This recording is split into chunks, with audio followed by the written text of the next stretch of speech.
Regresamos a Uno por Uno.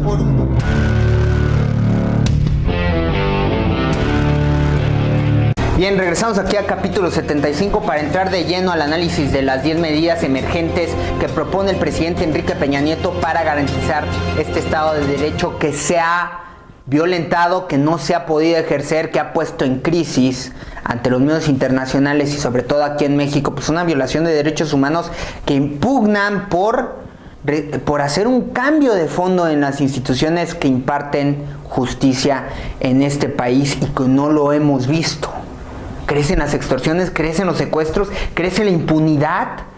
Nuestras instituciones políticas permeadas en su totalidad por la corrupción, la violación, la burla que nos hacen a los ciudadanos, los militantes, los líderes de este país, al estar más preocupados por la fiesta,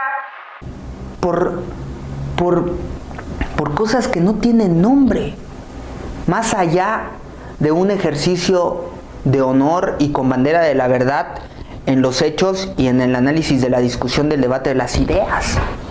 Más allá de eso, ha imperado. Entonces, el presidente Enrique Peña Nieto tiene que tener en una crisis profundamente personal por no esclarecer con verdad los hechos de la Casa Blanca y por la violación de los derechos humanos y el asesinato de 43 normalistas de Ayotzinapa, que en Iguala, que solamente es un reflejo de lo que se vive en el país, no solamente un punto en la República, sino que es radiografía este ejemplo de toda la desgracia que acontece en México, país vecino de uno de los más poderosos y siendo un importante militante que perdió hegemonía en América Latina.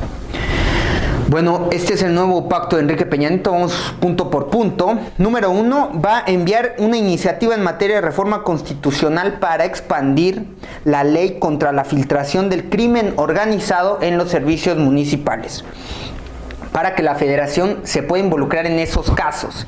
Se tendrán elementos eficaces para intervenir cuando exista colusión con el crimen organizado en autoridades municipales. Este definitivamente es un punto importante, algo que se había discutido, pero que le da más fuerza a la federación y ya cada vez se quita más la autonomía a los municipios y a los estados, porque vimos un enriquecimiento ilícito de los presidentes municipales y de los gobernadores a causa de estar inflando las obras públicas y también de estar indagando, ejerciendo actos impunes. Bueno, desde este punto fue donde creció la corrupción. Y hay varios ejemplos, y usted lo sabe.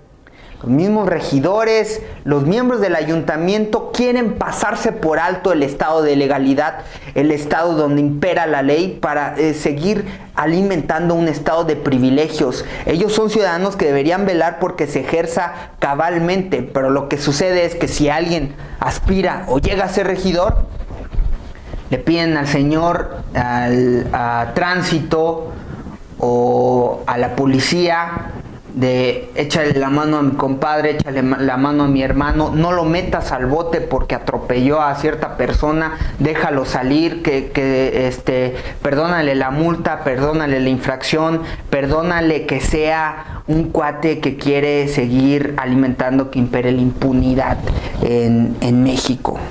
Desde ahí comienza este estado de putrefacción. Entonces ahora la federación va a evaluar y si hay un acto de corrupción, como aquí en México sucede tanto. Está el ejemplo de Ayotzinapa, ¿no? El ejemplo de Iguala, donde el alcalde, pues ¿cuántos alcaldes no tenemos que tienen nexos con el crimen organizado? Pero como órganos autónomos es difícil tener un ejercicio donde la federación puede decir vamos a intervenir y vamos a castigar a este tipo para garantizarle al municipio de este estado que tengan legalidad, que tengan justicia y que no se violen la garantía de los ciudadanos de esa población. Entonces ahora la federación lo va a poder hacer y eso también pues es una alarma, pero tenemos que ver cómo lo trabajan en el Congreso. Número 2, se redefinirán con absoluta precisión y claridad las competencias de cada autoridad en el combate al crimen organizado. Porque dice el presidente Peña Nieto que cuando la responsabilidad es de todos, la responsabilidad es de nadie. Es decir, no hay un marco normativo que te diga a ti como instancia jurídica o como instancia de gobierno qué es lo que debes hacer y hasta dónde lo puedes hacer y en qué espacio lo puedes hacer, con qué recursos debes contar y sobre todo pues el marcar tus límites para no llegar a la violación de derechos humanos, para no llegar a la violación del mismo Estado de Derecho. Entonces, en este punto dice el presidente Enrique Peña Nieto: se ha reformado varias veces la Constitución, pero hay dispersión en los penales. Punto número 3, creación obligatoria de policías estatales únicas, que eso va a implicar un enorme reto presupuestal, y los casos donde se va a implementar primero como prueba piloto, lo podríamos decir, es el estado de Guerrero, Michoacán, Jalisco y Tamaulipas, los estados más violentos del país. Entonces, esto no es solo un enfoque de alimentar o reforzar las instituciones jurídicas o las instituciones del aparato policial para que puedan impartir justicia y resguardar el Estado de Derecho. No, también hay un ajuste en la estrategia de ir sobre los puntos más violentos de México, donde están los focos más violentos en la República Mexicana, erradicarlos y entonces sí ir implementando otros tipos de esquemas para que ya se garantice la paz por completo. Entonces, es muy interesante este punto, y sobre todo el tema de las policías estatales únicas, un tema que se discutió bastante y que fue propuesta de Felipe Calderón en el sexenio pasado, pero que no se podía llevar a cabo hasta esta crisis, hasta esta motivación que la misma ciudadanía impulsó para que el presidente Enrique Peña Nieto haya determinado: ya no podemos seguir esperando más.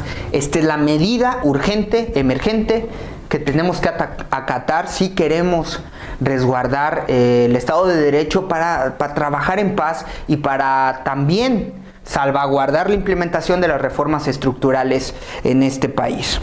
Número 4, la creación de un teléfono único para emergencias a nivel nacional para expedir auxilio en casos de emergencia, y propuso el 911 por ser un número internacional. Esto también es un tema que ya se había discutido muchísimo. ¿Por qué no simplificar las cosas? Bueno, hasta ahora van a simplificar un número que atienda todos los temas que tienen que ver con una emergencia social de acuerdo a accidentes y violencia en el país. Era algo en lo que se habían tardado mucho y que definitivamente también nos integra un esquema de justicia a un esquema de seguridad y prevención que utilizan los Estados Unidos, que utiliza el país vecino al norte. Entonces, esto también es una integración de políticas públicas y de esquemas que nos van a integrar muchísimo más, no solo como país en una relación bilateral o en ser un socio comercial muy importante con los Estados Unidos, en la integración sobre todo del Tratado de Libre Comercio con Canadá y los Estados Unidos, sino que ahora ya también en un sistema social y entre la reforma energética y la implementación de estas políticas públicas, podemos pensar en integrar una moneda entre estos tres países a muy corto plazo. No lo podríamos dejar totalmente fuera. Punto número 5, establecimiento de clave única de identidad. México carece de una clave única de identidad. México carece de un registro confiable de su población. Es decir, no tenemos un registro, una base de datos que nos pueda permitir accionar, ¿no? En revisar documentos, en sobre todo ir en búsqueda y tener registro de cómo nuestros ciudadanos están residiendo, están trabajando, en qué zona comercial se encuentran, para también darle más garantías a los aparatos judiciales o policíacos para encontrar a los miles de desaparecidos, ¿no? Eso tiene que ver con eso. El punto número 6, hay un operativo especial, van a hacer un operativo especial en Tierra Caliente, y esto tiene que ver con el punto número 3, están integrados, que tiene que ver con el foco, le decía, de violencia, sobre todo en Tierra Caliente, y de los grupos armados más violentos se encuentran aquí. Y de aquí, a partir de este operativo en este punto, van a desplegar fuerzas especiales en Guerrero y Michoacán. Entonces este va a ser el punto de partida para irnos a los otros estados de programa piloto de esta Policía Única Estatal para garantizar el Estado de Derecho, para garantizar la paz ahí donde la violencia es exacerbada. Y no especificó si esto representará un mayor número de militantes. Bueno. Punto número 7. Acciones y reformas adicionales para hacer efectivo el derecho humano de acceso a la justicia.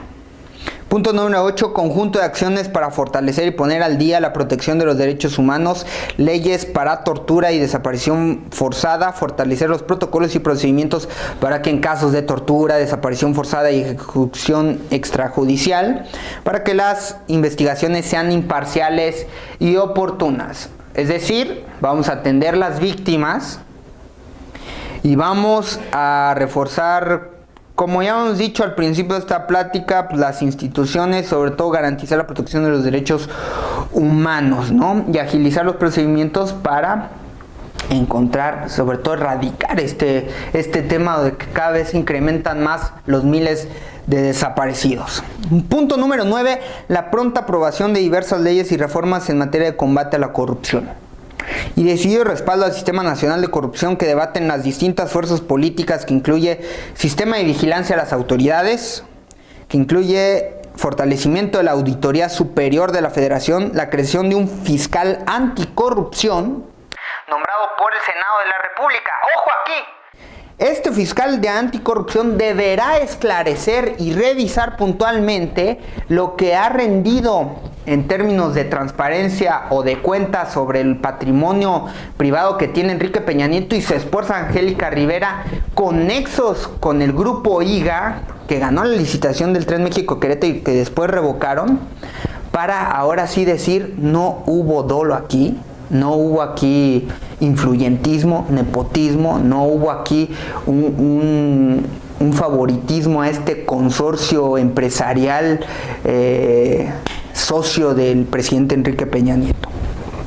Ojo mucho ahí. Va a ser nombrado por el Senado de la República. Mecanismos ágiles. Bueno, pero antes de continuar, quiero decirles que el mismo PRD votó en contra de que se esclareciera este tema de la Casa Blanca.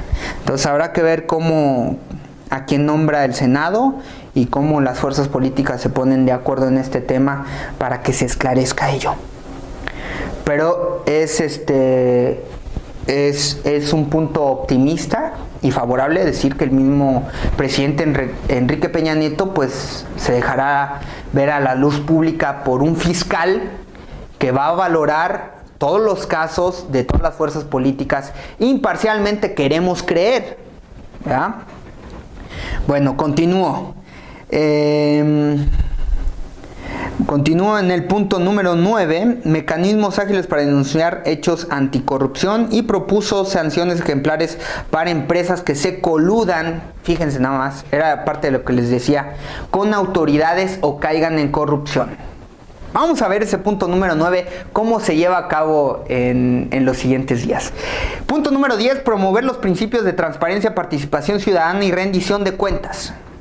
Bueno, yo creo que hay muchas voces críticas, bueno, tal vez más pocas porque muchas están del lado de los poderes que gobiernan.